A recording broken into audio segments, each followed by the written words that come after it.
ஹாய்ப்பா, எல்லாம் என்ன பண்ணிட்டு இருக்கிறீங்க? எல்லாம் சமைச்சிட்டிங்களா? இல்லை காலையில் டிஃபன் முடிச்சிருப்பீங்க. இன்றைக்கி மத்தியானம் என்ன சமையல் பண்ணிகிட்டு இருக்கிறீங்க? எல்லாம் ரெடி பண்ணிட்டு இருக்கீங்களா? ரெடி பண்ணல, இல்லை கோயிலுக்கு போயிட்டு வந்தால் செய்யணுமாங்கிறத என்னன்றதை கமெண்டில் சொல்லுங்கள்.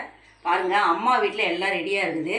என்ன அம்மா ஆக மொத்தம் நான்வெஜ் கிடையாது, வெஜ்ஜு தான். என்ன அம்மா செய்ய போகிறாங்கங்கிறத உங்களுக்கு புரிஞ்சிருந்தால் நீங்கள் கமெண்டில் சொல்லுங்கள். இன்றைக்கி உங்களுக்கு ரொம்ப மனசு கஷ்டமாக இருந்துச்சுன்னு வச்சுக்கோங்க. கோயிலில் போய் நம்ம சாமிக்கிட்டேயே சாமியை பார்த்து தான் கும்பிடணும் கிடையாது.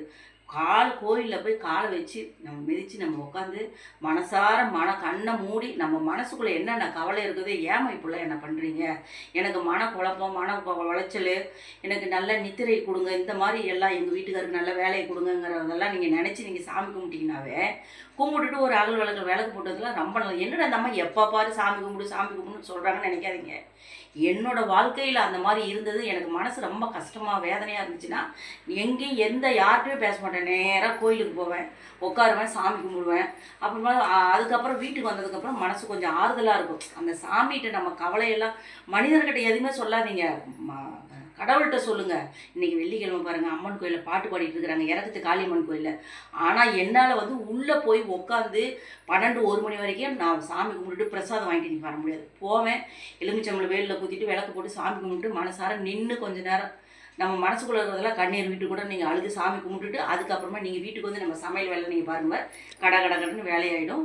இதுதான்ப்பா இன்றைக்கி இதில் இன்னும் 2-3 பேர் சொல்லியிருக்காங்க. ஒருத்தர் தான் ஸ்ரீதேவி ஸ்பேஸ். ஸ்ரீதேவி ஸ்பேஸ் அவங்க 2 பசங்க படிப்பு நல்லா வரணும், அவங்களுடைய எதிர்காலத்துக்கு நல்ல ஒரு வழி பிறக்கணும். கண்டிப்பாக அந்த மகனுங்க என்னோட பேரன்கள் மாதிரி நான் சொல்கிறேன். அவனுங்க நல்லா படிப்பானுங்க. அவனுங்க நல்லா படிக்கிறதுக்கு தாய் தகப்பன் வேலைக்கு போகிறாங்க வராங்க, அது மாதிரி முடிக்கும். தாய் போய் நீ கடவுள்கிட்ட போய் நல்லா மன்றாடி என் பையனுக்கு நல்ல படிப்பு கொடு, கல்வி செல்வம் வீரம் எல்லாத்தையும் கொடுங்கன்னு வேண்டிக்கோங்க. அதே மாதிரி காலில் ஸ்ரீதேவிக்கு அடிபட்டுருக்குதான், அது சீக்கிரம் குணமாகணும், நிம்மதியே இல்லையா. சரி, நான் வேண்டிக்கிறேம்மா உனக்காக. என் பொண்ணு ஸ்ரீதேவிக்கு நல்லபடியாக கால் வலியெல்லாம் போக்கி நல்லபடியாக சீரும் சிறப்புமாக இருக்கணும். நீ மனசு நிம்மதியாக சந்தோஷமாக இருக்கிற மாதிரி நானும் வேண்டிக்கிறேன்ப்பா. நீங்கள் வாழ்க வளமுடன், நல்லபடியாக இருங்க. மத்தியானம் அம்மா வீட்டில் என்ன சாப்பாடுங்கிறத லஞ்சு வீடியோவில் உங்களை சந்திக்கிறேன்ப்பா. ஓகேங்க, பாய்ங்க.